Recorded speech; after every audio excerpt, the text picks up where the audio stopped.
This is New Hampshire Cross Country, powered by Runners Alley, and we're brought to you by Demerit Hill Farms, Haunted Overload in Lee, New Hampshire. Make sure to go down there this Halloween. It'll be a good time. And we're just going to jump right into the rankings this week. So coming in at number 10 is Kennett and Londonderry.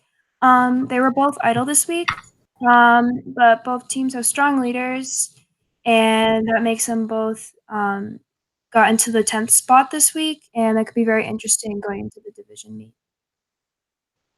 Number 9 is Bedford, last week's number 8. They were idle as well this weekend, but their JV team won Division 1s. They're led by Carly Ringo, and their team is extremely large, and so they have a lot of numbers going into the Division 1 champs. Number 8 is Co-Brown. They were previously ranked 7th. They were also idle this week, but their JV squad won due to JV states.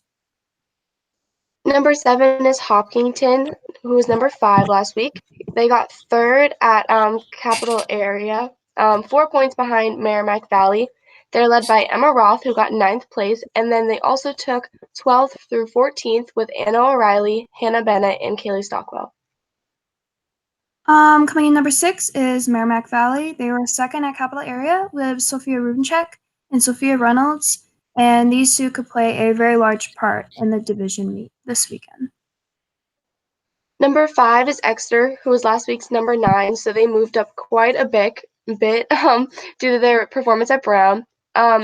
They ran very well at Brown, 15 points up on BG. They were led by Allie McFarland, who ran an 18:48, and then she was followed by the Graces, so Grace Jordan and Grace Mercier, who both ran in low 19s. They got 2nd place as a team out of 10 teams, but were only 5 points away from taking the win in the championship girls race. Number 4 is Keene, led by Michaela Randall, and they won the Capital Area Championships, and they are a great team, and they continue to run very strong this season. There was a tie for 2nd, so the first team is Concord, who was last week's number 6. They easily won Capital Area, 26 points ahead of Merrimack Valley with a 30-second pack time. It was a good showing from all of the young freshmen and sophomores on the team. So there's 3 freshmen in their top 5 with Molly Ninen, Sophie Hopkins, and Alexis Christie. And there was also sophomore Catherine Kennedy, and they were led by Morgan Orcutt.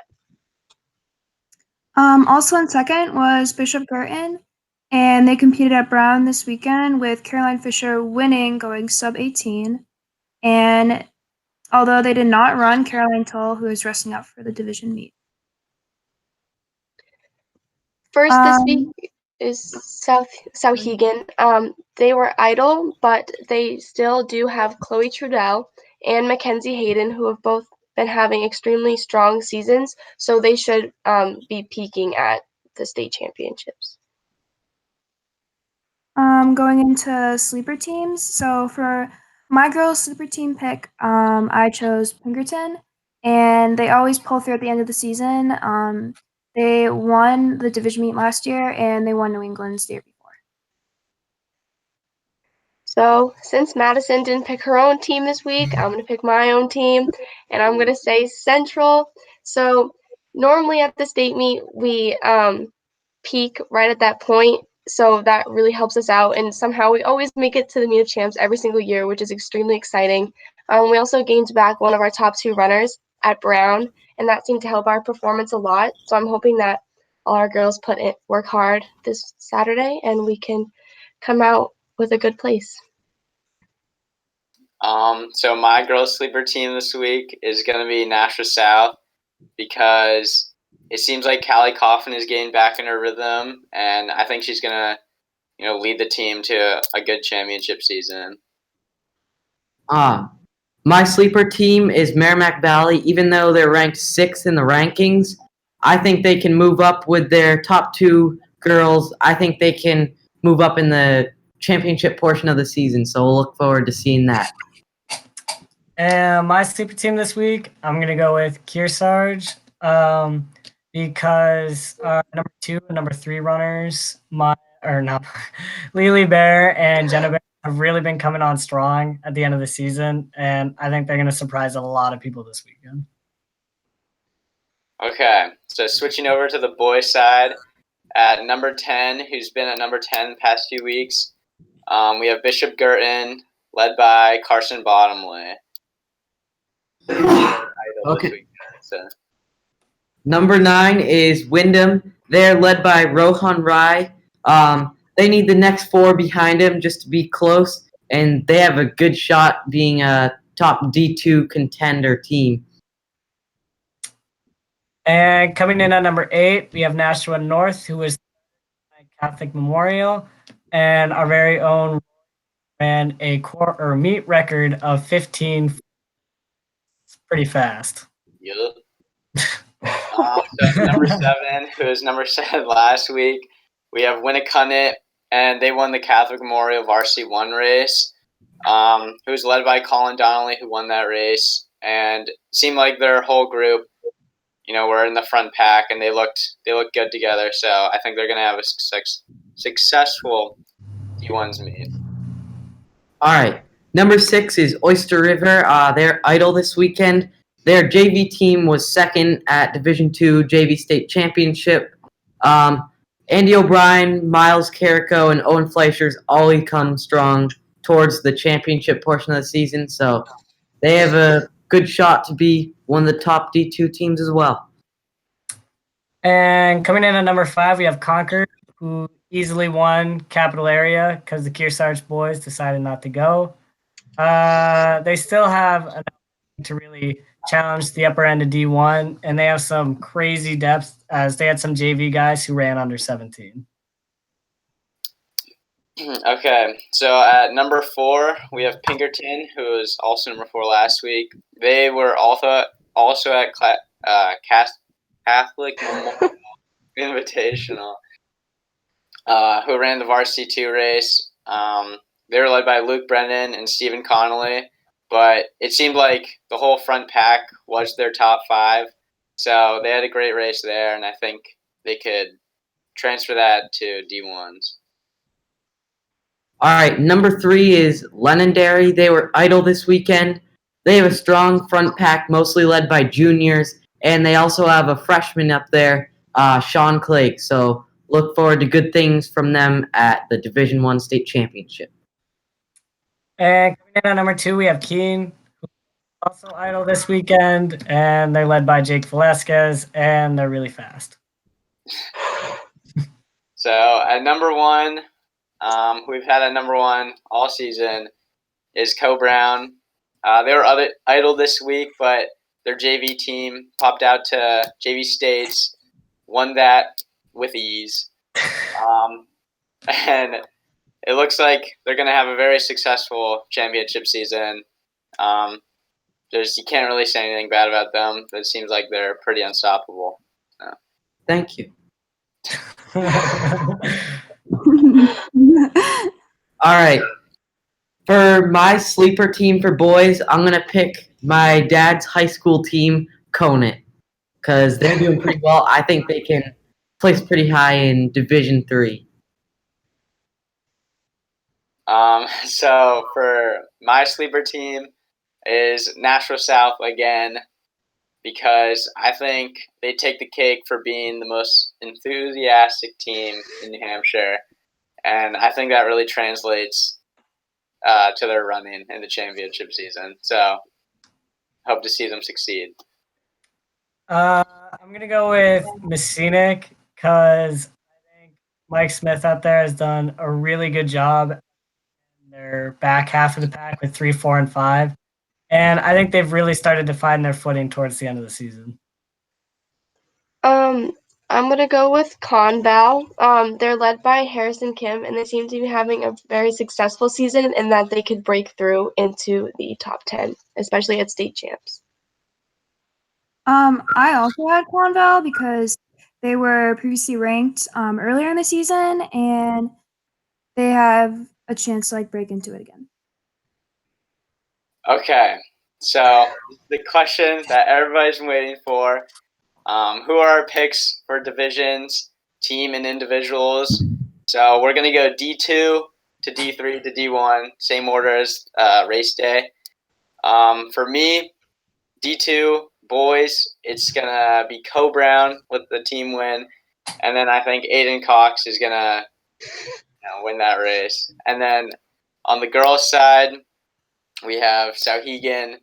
I think are pretty unstoppable. Same with Chloe Trudell taking the individual race. So. All right, for my D2 picks for the boys is my own team, Co Brown, and for individual, I'm gonna say Wyatt Mackey. He's on our team. He's up on the rise so far. He's doing really good. That's all I'll say. For girls, I'm gonna say Merrimack Valley, and for individual, I'm gonna say Chloe Trudell. My pick will be Co Brown. And Luke, I think you're gonna take it this year. Girls side, I'm gonna go MV and Chloe Trudell. So for D2 on the guy side, I definitely think that Co Brown will take the win. And I gotta agree with Ed. Luke, you're gonna take it.